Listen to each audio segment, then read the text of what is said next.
What an honor it is to be here in Vietnam, in the very heart of the Indo-Pacific, to address the people and business leaders of this region. This has already been a remarkable week for the United States in this wonderful part of the world. Starting from Hawaii, Melania and I traveled to Japan, South Korea, and China, and now to Vietnam to be here with all of you today. Before we begin, I want to address all those affected by Typhoon Damre. Americans are praying for you and for your recovery in the months ahead. Our hearts are united with the Vietnamese people suffering in the aftermath of this terrible storm. This trip comes at an exciting time for America. A new optimism has swept all across our country. Economic growth has reached 3.2% and going higher. Unemployment is at its lowest level in 17 years. The stock market is at an all-time high, and the whole world is lifted by America's renewal. Everywhere I've traveled on this journey, I've had the pleasure of sharing the good news from America. But even more, I've had the honor of sharing our vision for a free and open Indo-Pacific, a place where sovereign and independent nations with diverse cultures and many different dreams can prosper side by side and thrive in freedom and in peace. I am so thrilled to be here today at APEC because this organization was founded to help achieve that very purpose. America stands as a proud member of the community of nations who make a home on the Pacific. We have been an active partner in this region since we first won independence ourselves. In 1784, the first American ship sailed to China from the newly independent United States. It went loaded with goods to sell in Asia, and it came back full of porcelain and tea. Our first president, George Washington himself, owned a set of tableware from that ship. In 1804, Thomas Jefferson sent the explorers Lewis and Clark on an expedition to our Pacific coast. They were the first of the millions of Americans who ventured west to live out America's manifest destiny across our vast continent. In 1817, our Congress approved the first full-time Pacific development of an American warship. That initial naval presence soon grew into a squadron, then a fleet to guarantee freedom of navigation for the growing number of ships, braving the high seas to reach markets in the Philippines, Singapore, and in India. In 1818, we began our relationship with the Kingdom of Thailand. In 1818, we began our relationship with the Kingdom of Thailand.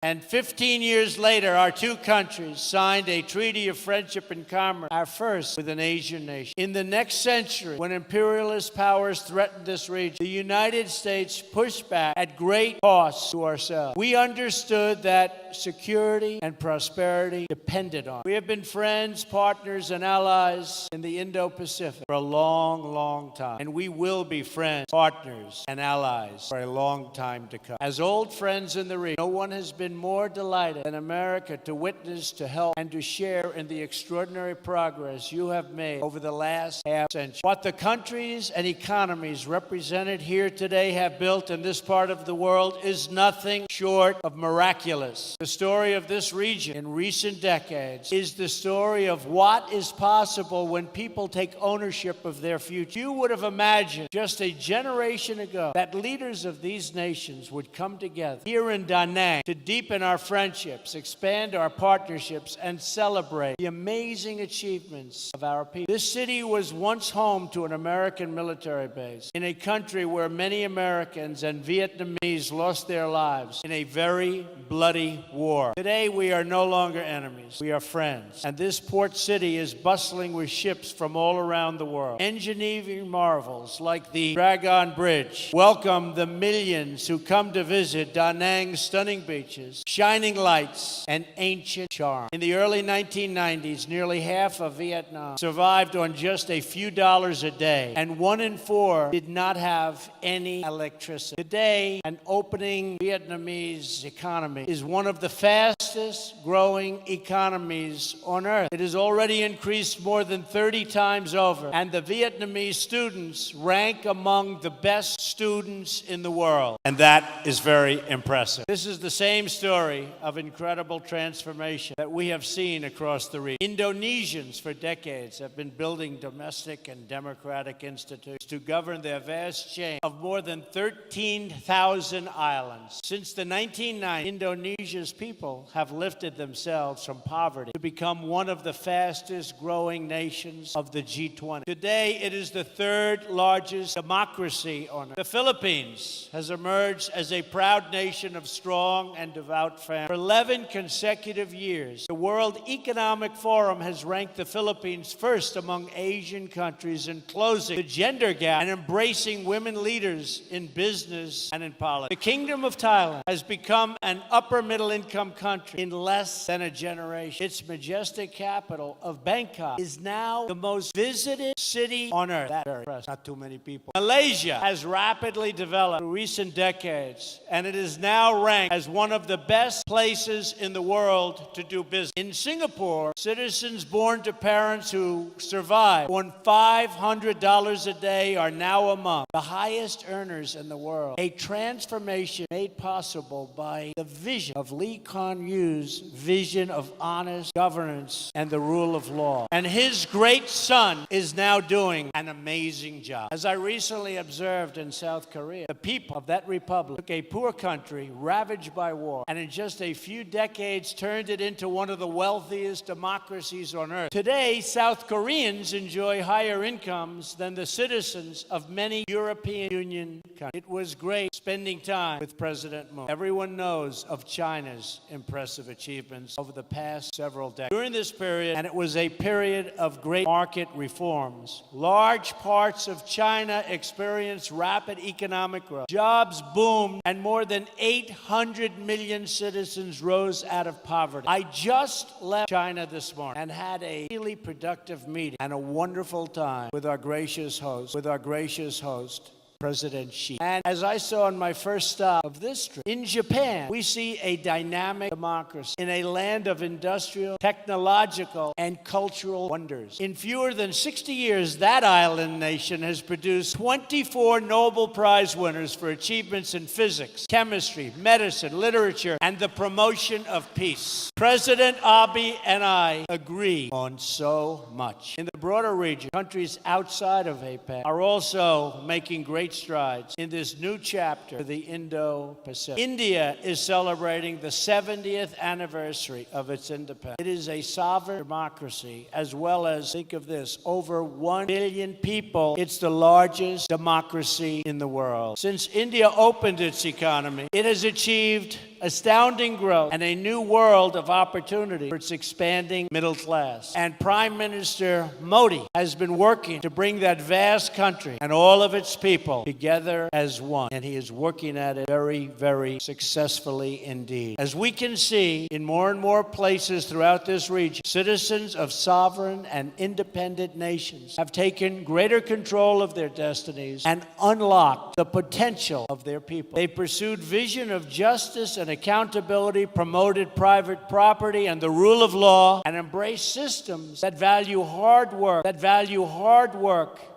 and individual enterprise. They built businesses, they built cities, they built entire countries from the ground up. Many of you in this room have taken part in these great uplifting national projects of building. They have been your projects from inception to completion, from dreams to reality. With your help, this entire region has emerged, and it is still emerging, as a beautiful constellation of nations, each its own bright star, satellites to none, and each one a people, a culture, a way of life, and a home. Those of you who have lived through these transformations understand better than anyone the value of what you have achieved. You also understand that your home is your legacy, and you must always protect. In the process of your economic development, you've sought commerce and trade with other nations and forged partnerships based on mutual respect and directed toward mutual gain. Today, I am here to offer renewed partnership with America to work together to strengthen the bonds of friendship and commerce between all of the nations of the Indo-Pacific, and together to promote our prosperity and security. At the core of this partnership, we seek robust trade relationships rooted in the principles of fairness and reciprocity. When the United States enters into a trading relationship with other countries or other peoples, we will, from now on, expect that our partners will faithfully follow the rules just like we do. We expect that markets will be open,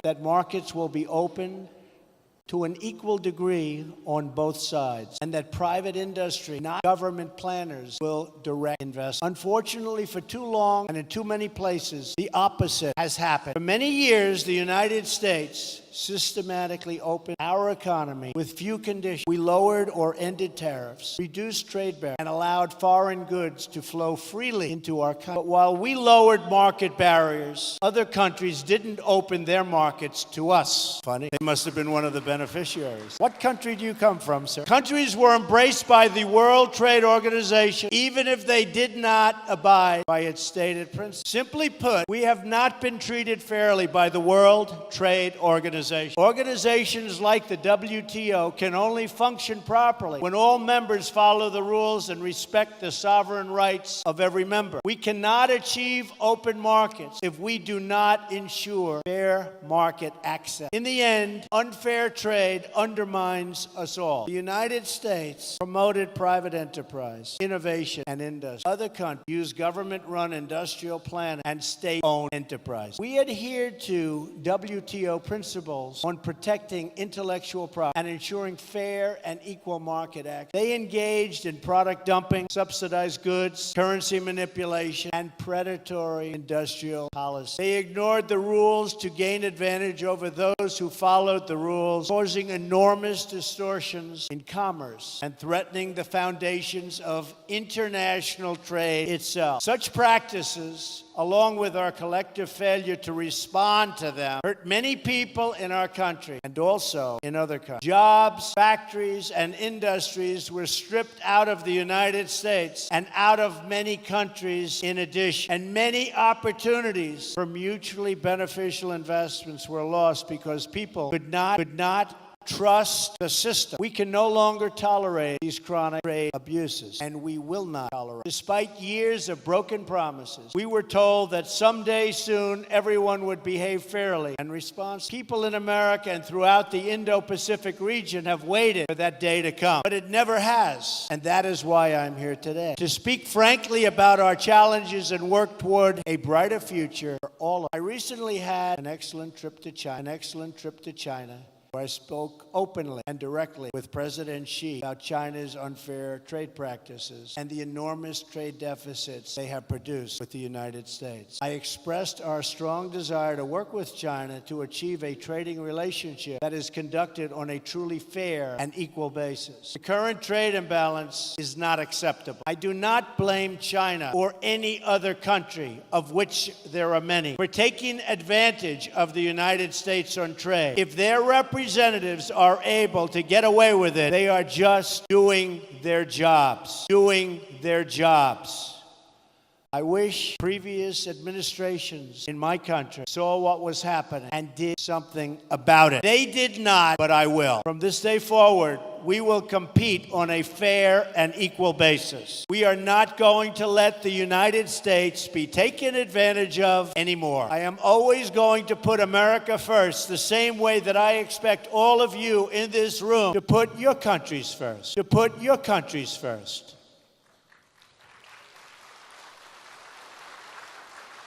The United States is prepared to work with each of the leaders in this room today to achieve mutually beneficial commerce that is in the interests of both your countries and mine. That is the message I am here to deliver. I will make bilateral trade agreements with any Indo-Pacific nation that wants to be our partner and that will abide by the principles of fair and reciprocal trade. What we will no longer do is enter into large agreements that tie our hands, surrender our sovereignty, sovereignty and make meaningful enforcement practically impossible. Instead, we will deal on a basis of mutual respect and mutual benefit. We will respect your independence and your sovereignty. We want you to be strong, prosperous, and self-reliant, rooted in your history and branching out toward the future. That is how we will thrive and grow together in partnerships of real and lasting value. But for this, and I call it the Indo-Pacific dream, if it's going to be realized, we must ensure that all play by the rules, which they do not right now. Those who do will be our closest economic partner. Those who do not can be certain that the United States will no longer turn a blind eye to violations, cheating, or economic aggression. Those days are over. We will no longer tolerate the audacious theft of intellectual property. We will confront the destructive practice of forcing businesses to surrender their technology to the state and forcing them into joint ventures in exchange for market access. We will address the massive subsidizing of industries through colossal state-owned enterprises that put private competitors out of business, happening all the time. We will not remain silent as American companies are targeted by state-affiliated actors for economic gain, whether through cyber attacks, corporate espionage, or other anti-competitive practice. We will encourage all nations to speak out loudly when the principles of fairness and reciprocity are violated. We know it is in America's interest to have partners throughout this region that are thriving, prosperous, and dependent on no one. We will not make decisions for the purpose of power or patronage. We will never ask our partners to surrender their sovereignty, privacy, and intellectual property, or to limit contracts to state-owned suppliers. We will find opportunities for our private sector to work with yours and to create jobs and wealth for us all. We seek strong partners, not weak partners. We seek strong neighbors, not weak. Above all, we seek friendship, and we don't dream of domination. For this reason, we're also refocusing our existing development efforts. We are calling on the World Bank and the Asian Development Bank to direct their efforts toward high-quality infrastructure investment that promotes economic growth. The United States will also do its part. We are also committed to reforming our development finance institutions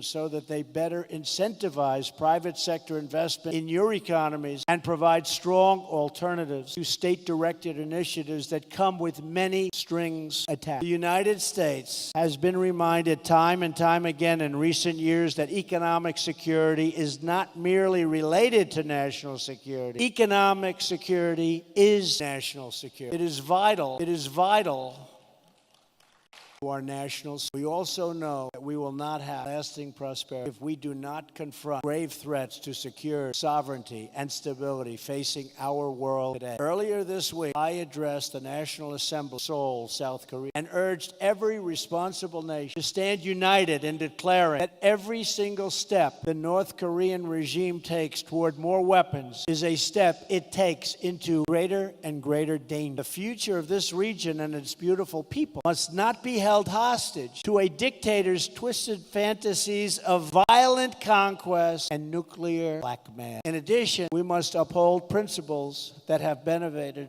all of us, like respect for the rule of law, individual rights, and freedom of navigation and overflight, including open shipping lanes. Three principles, and these principles create stability and build trust, security, and prosperity among like-minded nations. We must also deal decisively with other threats to our security and the future of our children, such as criminal cartels, human smuggling, drugs, corruption, cybercrime, and territorial expansion. As I have said many times before, all civilized people must come together to drive out terrorists and extremists from our society, stripping them of funding, territory, and ideological support. We must stop radical Islamic terrorists. So let us work together for a peaceful, prosperous, and free Indo-Pacific. I am confident that together, every problem we have spoken about today can be solved and every challenge we face can be overcome. If we succeed succeed in this effort, if we seize the opportunities before us and ground our partnerships firmly in the interests of our own people, then together we will achieve everything we dream for our nations and for our children. We will be blessed with a world of strong, sovereign, and independent nations, thriving in peace and commerce with others. They will be places where we can build our homes and where families, businesses, and people can flourish and grow. If we do this, we will look at the globe half a century from now, and we will marvel at the beautiful constellation of nations, each different, each unique, and each shining brightly and proud throughout this region of the world. And just as when we look at the stars in the night sky, the distance of time will make most of the challenges we have and that we spoke of today seem very, very small. What will not seem small, what is not small, will be the big choices that all of our nations will have to make to keep their stars glowing very, very bright. In America, like every nation that has won and defended its sovereignty, we understand that we have nothing so precious as our birthright, our treasured independence, and our freedom. That knowledge has guided us throughout American history. It has inspired us to sacrifice, and it is why today, hundreds of years after our victory, the American Revolution, we still remember the words of an American founder and our second president of the United States, John Adams. As an old man, just before his death, this great patriot was asked to offer his thoughts on the 50th anniversary of glorious American freedom. He replied with the words, "Independence forever." It's a sentiment that burns in the heart of every patriot and every nation. Our hosts here in Vietnam have known this sentiment not just for 200 years, but for nearly 2,000 years. It was around 40 AD when two Vietnamese sisters, the Trung sisters, first awakened the spirit of the people of this land. It was then that, for the first time, the people of Vietnam stood for your independence and your pride. Today, the patriots and heroes of our histories hold the answers to the great questions of our future and our time. They remind us of who we are and what we are called to. Together, we have it in our power to lift our people and our world to new heights, heights that have never been attained. So let us choose a future of patriotism,